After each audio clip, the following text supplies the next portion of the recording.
السلام علیکم ورحمۃ اللہ وبرکاتہ۔ ان الحمد للہ والصلاۃ والسلام علی رسول اللہ وعلی آلہ وصحبہ ومن والہ بعد۔ مشکوٰۃ المصابیح کے اس درس میں ایمانیات پر مشتمل احادیث کا سلسلہ جاری ہے۔ کتاب الایمان ہم لوگ پڑھ رہے ہیں۔ آج جو روایت پڑھنے جا رہے ہیں، پہلے اس کی عبارت پڑھ لیتے ہیں۔ بسم اللہ الرحمن الرحیم۔ عن انس رضی اللہ تعالی عنہ قال قال رسول اللہ صلی اللہ علیہ وسلم لا یؤمن احدکم حتی اکون احب الیہ من والدہ وولدہ والناس اجمعین، متفق علیہ۔ انس ابن مالک رضی اللہ تعالیٰ عنہ سے روایت ہے۔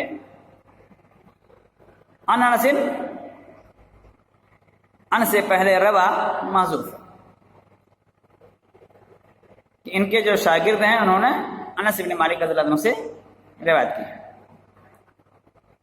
اور عام طور پر ان کتابوں میں رویہ مجہول محذوف مانا جاتا ہے کہ انس ابن مالک رضی اللہ عنہ سے روایت کی گئی، یہ حدیث روایت کی گئی، بیان کی گئی۔ تو انس ابن مالک رضی اللہ عنہ سے روایت ہے، وہ کہتے ہیں قال رسول اللہ صلی اللہ علیہ وسلم، نبی کریم صلی اللہ علیہ وسلم نے فرمایا۔ تو اس میں دو قالا ہے۔ پہلے قالا میں ہوا ضمیر فاعل ہے جو انس کی طرف لوٹتا ہے، مرجع انس ابن مالک، اور دوسرے قالا کا فاعل اس میں ظاہر رسول اللہ ہے، یعنی نبی کریم صلی اللہ علیہ وسلم نے فرمایا۔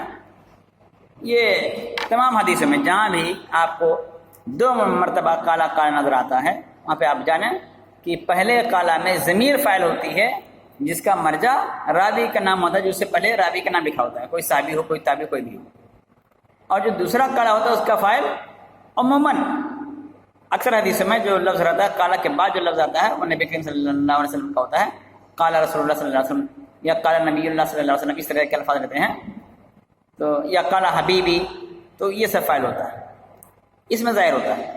تو نبی کریم صلی اللہ علیہ وسلم نے فرمایا لا یؤمن احدکم، تم میں سے کوئی شخص مومن نہیں ہو سکتا، تم میں سے کسی بھی شخص کا ایمان مکمل نہیں ہو سکتا، حتی اکون احب الیہ، یہاں تک کہ میں اس کے نزدیک سب سے زیادہ محبوب ہو جاؤں۔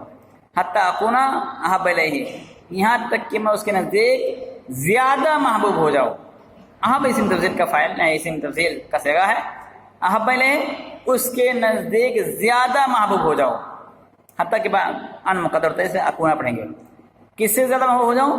من والدہ، باپ سے، وولدہ، اور کسے؟ بیٹے سے، اور کسے؟ والناس اجمعین، اور تمام لوگوں سے۔ تو لا یؤمنو کا مطلب ہوتا ہے کہ ایمان مکمل نہیں ہو سکتا، ایمان مکمل نہیں ہوتا، ایمان ناقص ہوتا ہے۔ تو کیا پتا چلا کہ نبی کریم صلی اللہ علیہ وسلم سے محبت کرنا ایمان کا جز ہے، ایمان کا جز ہے۔ اس سے یہ بھی ثابت ہوتا ہے کہ ایمان کے کئی اجزاء ہیں، اور جب ایمان کے کئی اجزاء ہوتے ہیں تو اس سے یہ بھی ثابت ہوگا کہ تمام اجزاء برابر نہیں ہوتے ہیں، طے شدہ بات ہے۔ کوئی چھوٹا جز رہے گا، کوئی بڑا جز رہے گا، کسی کی اہمیت کم رہے گی، کسی کی اہمیت زیادہ رہے گی۔ تو نبی کریم صلی اللہ علیہ وسلم نے فرمایا کہ تم میں سے کوئی بھی شخص اس وقت تک مومن نہیں ہو سکتا یہاں تک کہ میں اس کے نزدیک زیادہ محبوب ہو جاؤں والد سے، اس کے بیٹے سے، اور تمام لوگوں سے۔ تو نبی کریم صلی اللہ علیہ وسلم سے محبت کرنا ایمان کا لازمی حصہ ہے۔ جو شخص نبی کریم صلی اللہ علیہ وسلم سے محبت نہ کرے، اپنے نفس کو نبی کریم صلی اللہ علیہ وسلم کی ذات پر ترجیح دے، اپنے مال کو نبی کریم صلی اللہ علیہ وسلم پر ترجیح دے، اپنی خواہشات کو نبی کریم صلی اللہ علیہ وسلم کے احکام پر ترجیح دے، نبی کریم صلی اللہ علیہ وسلم کی منہیات اور مامورات پر ترجیح دے، وہ مکمل ایمان والا نہیں ہو سکتا۔ تو لا یؤمن احدکم، تم میں سے کوئی بھی شخص مکمل مومن نہیں ہو سکتا، یہاں تک کہ وہ محبوب ہو جائیں باپ سے بھی زیادہ، بیٹے سے بھی بڑھ کر، اور تمام لوگوں سے بھی زیادہ۔ تو نبی اکرم صلی اللہ علیہ وسلم سے محبت کرنا، نبی اکرم صلی اللہ علیہ وسلم کی محبت میں اپنی جان، اپنا مال، اپنا تن، اپنا دھن، اپنا من، سب کچھ قربان کر دینا ایمان کا لازمی حصہ ہے۔ تو محبت رسول کے بغیر ایمان کا تصور نہیں کیا جا سکتا۔ اور اگر کوئی شخص نبی کریم صلی اللہ علیہ وسلم کے مقابلے میں، نبی کریم صلی اللہ علیہ وسلم کی ذات کے مقابلے میں، نبی کریم صلی اللہ علیہ وسلم کی فرمودات کے مقابلے میں، نبی کریم صلی اللہ علیہ وسلم کی خواہشات کے مقابلے میں اپنی جان، اپنا مال، اپنا تن، اپنا دھن، اپنا بیٹا، اپنی بیوی، اپنی دنیا کو ترجیح دیتا ہے تو اس کا ایمان مکمل نہیں ہے، وہ ناقص ہے، نقص ہے اس کے ایمان میں، کمی ہے اس کے ایمان میں۔ اور اسی سے یہ بھی مسئلہ ثابت ہوتا ہے کہ اگر کوئی شخص نبی کریم صلی اللہ علیہ وسلم سے نفرت کرتا ہے، محبت تو چھوڑیے، نفرت کرتا ہے، دشمنی کرتا ہے، تو وہ مومن ہو ہی نہیں سکتا۔ محبت کرنا واجب ہے، اور محبت کیسی ہو؟ سب سے زیادہ ہو۔ عمر بن خطاب رضی اللہ عنہ کہتے ہیں ایک روایت میں کہ نبی کریم صلی اللہ علیہ وسلم سے میں نے کہا کہ اللہ کے رسول آپ مجھے سب سے زیادہ محبوب ہیں یہاں تمام لوگوں سے سوائے اپنی جان کو چھوڑ کر کے۔ نبی کریم صلی اللہ علیہ وسلم نے کہا کہ نہیں، جب تک میں محبوب نہ ہو جاؤں تمہاری جان سے بھی بڑھ کر، تب تک نہیں۔ تو عمر رضی اللہ عنہ نے کہا کہ میں نے کہا اللہ کے رسول تب آپ میری جان سے بھی بڑھ کر محبوب ہیں۔ اس پر نبی کریم صلی اللہ علیہ وسلم میں الآن یا عمر، اب تم مومن ہوئے ہو مکمل، اب تمہارا ایمان مکمل ہوا ہے۔ تو نبی کریم صلی اللہ علیہ وسلم سے محبت کرنا ایمان کا لازمی حصہ ہے۔ اور نبی کریم صلی اللہ علیہ وسلم کی عظمت، نبی کریم صلی اللہ علیہ وسلم کی عصمت، نبی کریم صلی اللہ علیہ وسلم کی عزت کے لیے اپنی جان، اپنا مال سب کچھ قربان کر دینا، یہ ایمان کا تقاضا ہے۔ محبت رسول کے بے شمار تقاضے ہیں، کئی تقاضے ہیں، اطاعت بھی اس میں شامل ہے۔ اس لیے ہمیں اور آپ کو چاہیے کہ اپنی نیند کو، اپنی خواہشات کو نبی کریم صلی اللہ علیہ وسلم کے اوامر پر، نبی کریم صلی اللہ علیہ وسلم کی نواہی پر ترجیح نہ دیں۔ نبی کریم صلی اللہ علیہ وسلم نے کسی چیز سے منع کیا ہے تو اس سے فوراً رک جائیں۔ نبی کریم صلی اللہ علیہ وسلم نے کسی چیز کا حکم دیا ہے تو حتی المقدور جتنا بس ہو جائے اس پر کام عمل کرنا چاہیے۔ اس لیے ہمیں اپنے ایمان کا، اپنے اعمال کا جائزہ لینا چاہیے کہ ہمارے نزدیک محبوب کیا ہے۔ اپنی نیند پیاری ہے، اپنی جان پیاری ہے، اپنا مال پیارا ہے، اپنے بھائی رشتہ دار پیارے ہیں، اپنے دوست قاری پیارے ہیں، ہماری رسمیں، ہمارے رواج پیارے ہیں، یا پھر نبی کریم صلی اللہ علیہ وسلم کی تعلیمات پیاری ہیں۔ نبی کریم صلی اللہ علیہ وسلم کی تعلیمات کو پس پس ڈال کر کے بہنوں کی وراثت کا حصہ کھا جانا، نبی کریم صلی اللہ علیہ وسلم کی سادگی کو چھوڑ کر کے جہیز اور بارات اور دنیا بھر کی خرافات کے ساتھ شادیاں کرنا، یہ ایمان کے منافی عمل ہے۔ نوجوانوں کو آگے بڑھنا چاہیے اس سلسلے میں، بہنوں کو جہیز کی جگہ پر وراثت میں حصہ دینا چاہیے، یہ حرام خوری نہیں کرنی چاہیے۔ اور اس کے علاوہ بے شمار مظاہر ہیں جہاں پر ہم نبی کریم صلی اللہ علیہ وسلم سے محبت ظاہر نہیں کر پاتے۔ اگلی روایت ہے وان، انہی سے روایت ہے، وہ کہتے ہیں قال رسول اللہ صلی اللہ علیہ وسلم ثلاث من کن فیہ وجد بہن حلاوت الایمان، تین چیزیں، تین خصلتیں ایسی ہیں، یا تین قسم کے لوگ ایسے ہیں، تو تین خصلتیں، تین عادتیں، تین معاملات ایسی ہیں کہ جن کے اندر ہوں گے وجد بہن حلاوت الایمان، وہ ان کے ذریعہ ایمان کی چاشنی، ایمان کی حلاوت، ایمان کی شیرینی پائے گا، ایمان کی مٹھاس پائے گا، اس کو مزہ آئے گا ایمان رکھتے ہوئے، ایمان لاتے ہوئے۔ کون سی چیز ہے؟ من کان اللہ و رسولہ احب الیہ مما سواہما. پہلی چیز، اللہ اور اس کے رسول اس کے نزدیک زیادہ محبوب ہوں ان تمام چیزوں سے جو اللہ اس کے رسول کے علاوہ ہیں. ان دونوں کے علاوہ جتنی بھی چیزیں ہیں سب سے زیادہ اللہ سے محبت ہونی چاہیے، رسول اللہ صلی اللہ علیہ وسلم سے محبت ہونی چاہیے.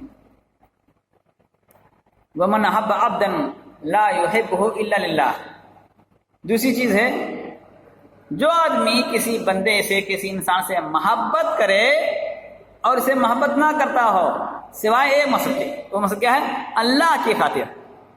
کسی بھی انسان سے محبت کرے تو اس کی خوبصورتی سے متاثر ہو کر کے نہیں، اس کے مال سے متاثر ہو کر کے نہیں، اس کے اقتدار سے متاثر ہو کر کے نہیں، اس کے اثر و رسوخ یا اس کے حسب و نسب سے متاثر ہو کر کے نہیں، اس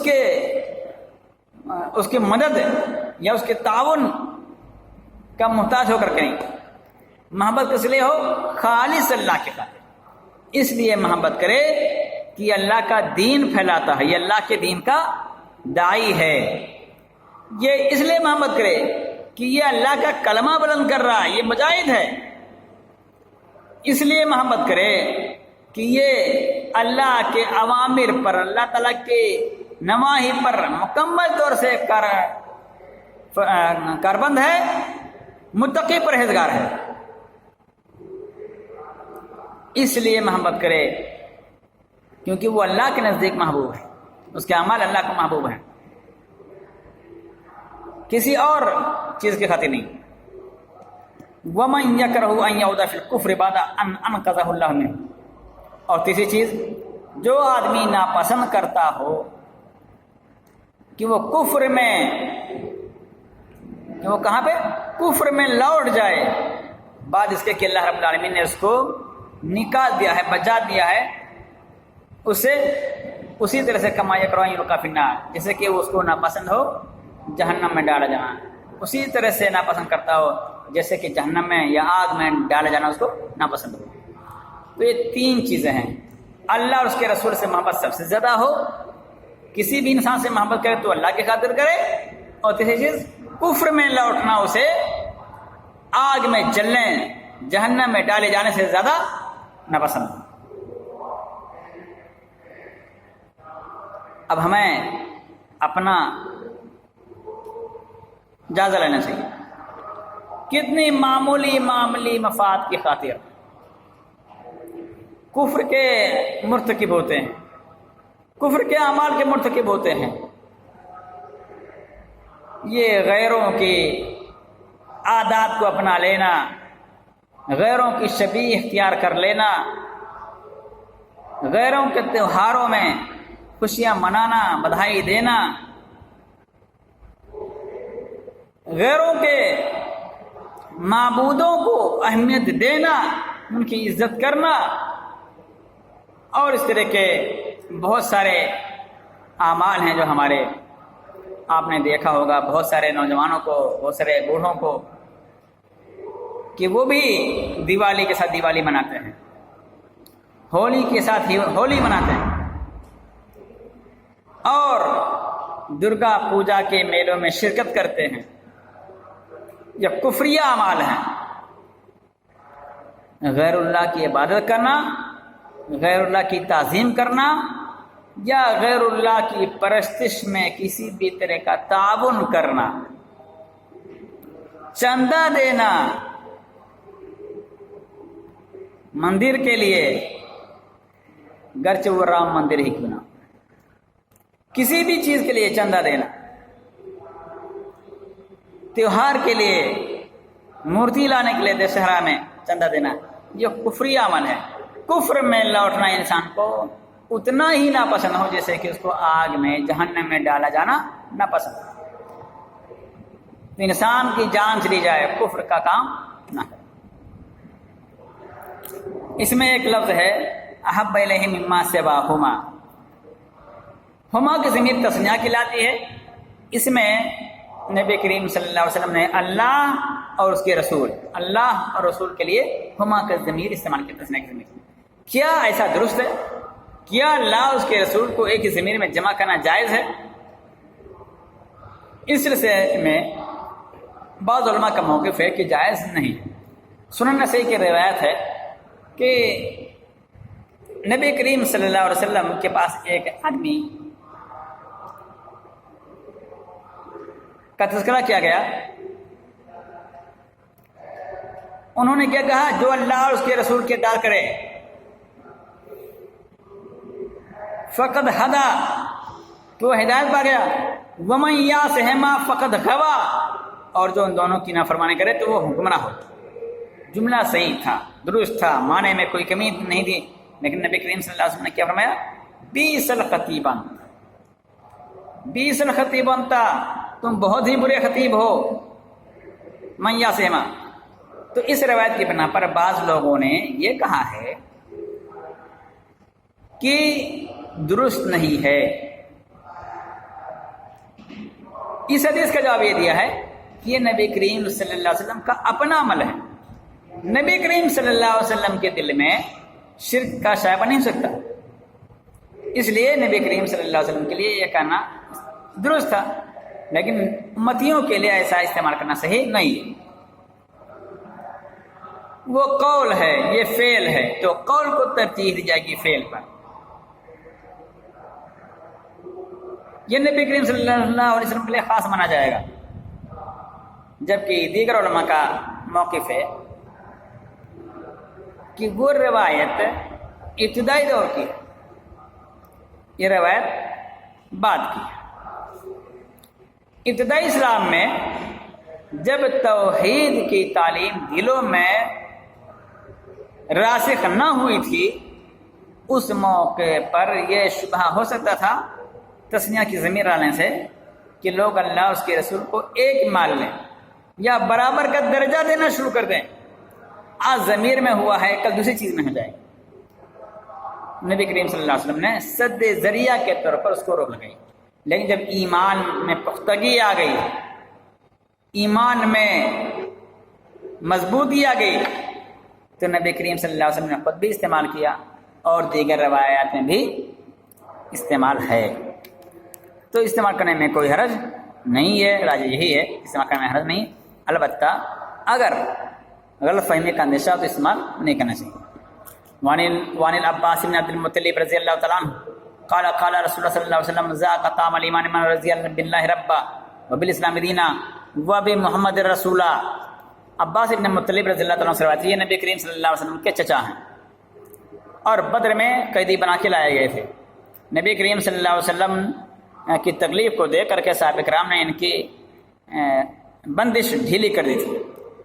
جب انہیں اطمینان ہو گیا تو نبی کریم صلی اللہ علیہ وسلم کو اطمینان ہو گیا، لیکن پوچھا صحابہ کرام سے کہ ابھی تک عباس رو رہے تھے، چیخ رہے تھے، کرا رہے تھے، اب ان کی آواز کیوں بند ہو گئی ہے؟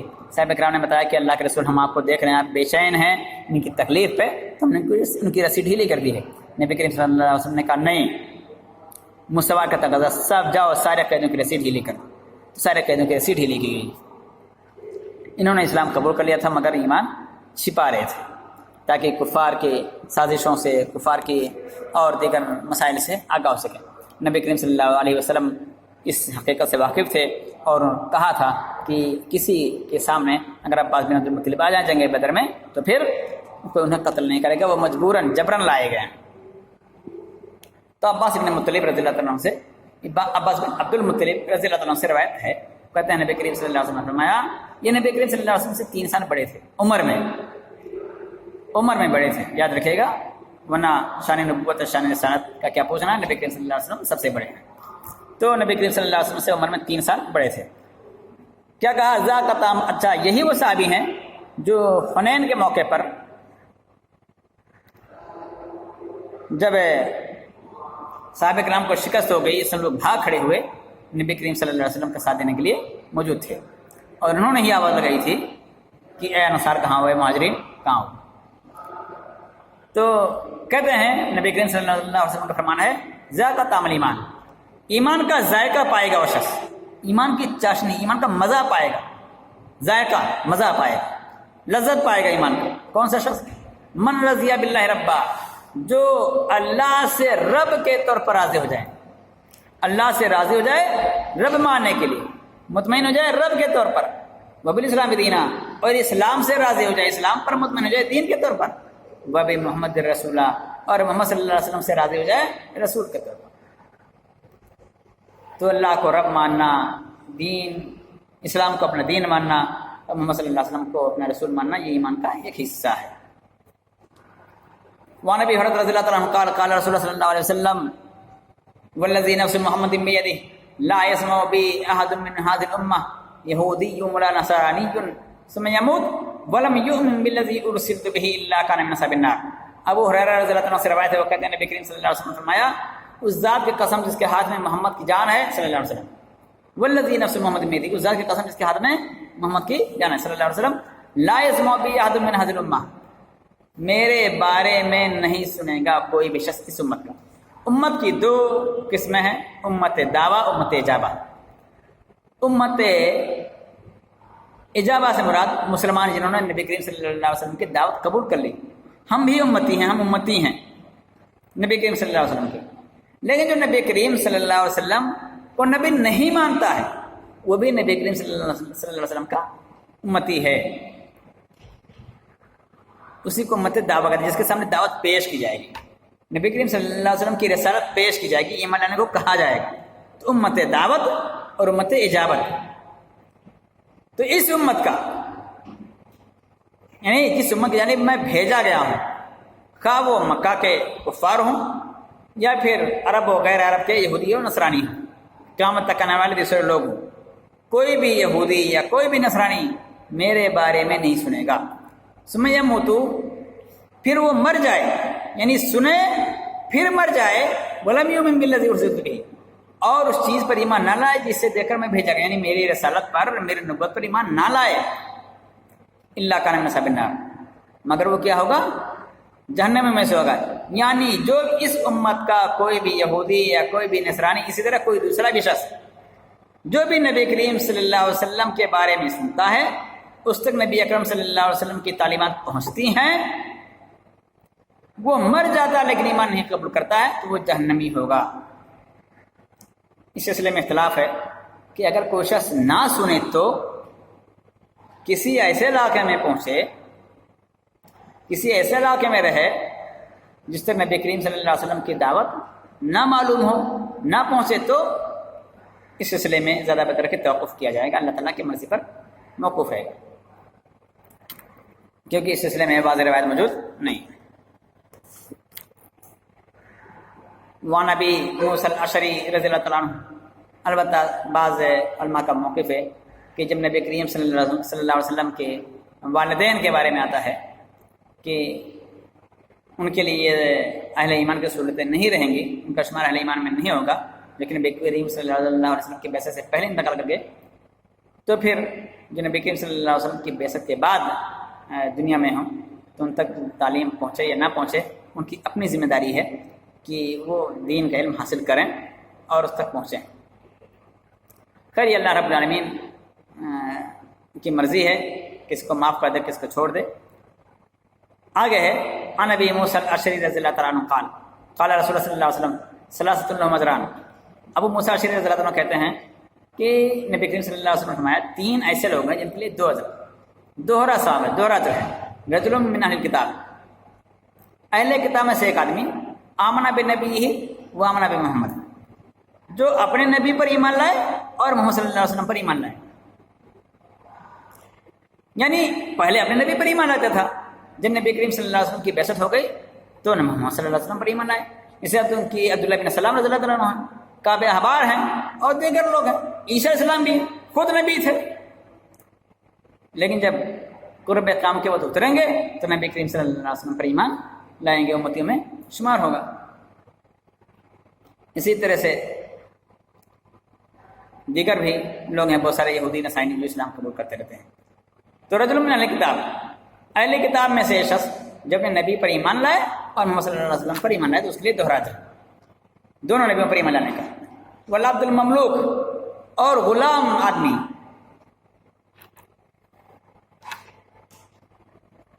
اذا ادى حق اللہ وحق موالیہ، جب وہ اللہ تعالیٰ کا حق ادا کر دے، یعنی عبادات ادا کرے، نماز روزہ رکھے، نماز پڑھے، روزہ رکھے، حج کرے اگر اس کے استطاعت میں ہے، اگر آقا اس کا حج کراتا ہے تو وہ حق کا موالی ہے، اور اپنے آقاؤں کا حق بھی ادا کرے، ان کی خدمت بھی کرے۔ تو ایک طرف سے اپنے اصل حقیقی مالک اللہ رب العالمین کے حقوق ادا کرے، اور دوسری طرف سے اپنے دنیاوی مالک جس کا آقا، جو اس کا مالک ہے، اس کے حقوق ادا کرے، دونوں اس کی خدمت کرے، تو اس کے لیے بھی دوہرا جائے۔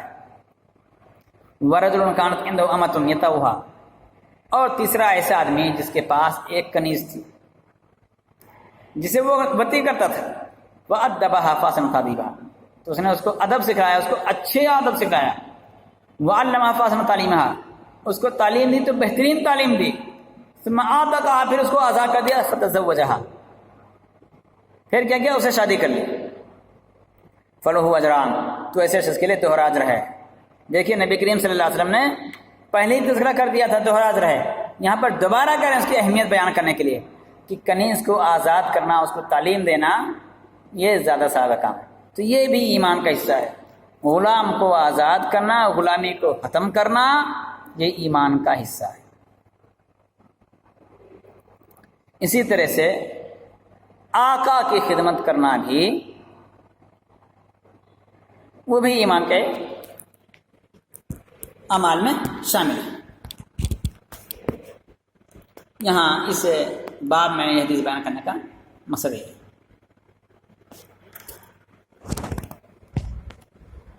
تو اس کے بعد عبداللہ بن عمر رضی اللہ تعالیٰ عنہ کی مشہور حدیث آ رہی ہے۔ آج دن بس نہیں، وآخر دعوانا الحمد للہ رب العالمین، والسلام علیکم ورحمۃ اللہ وبرکاتہ۔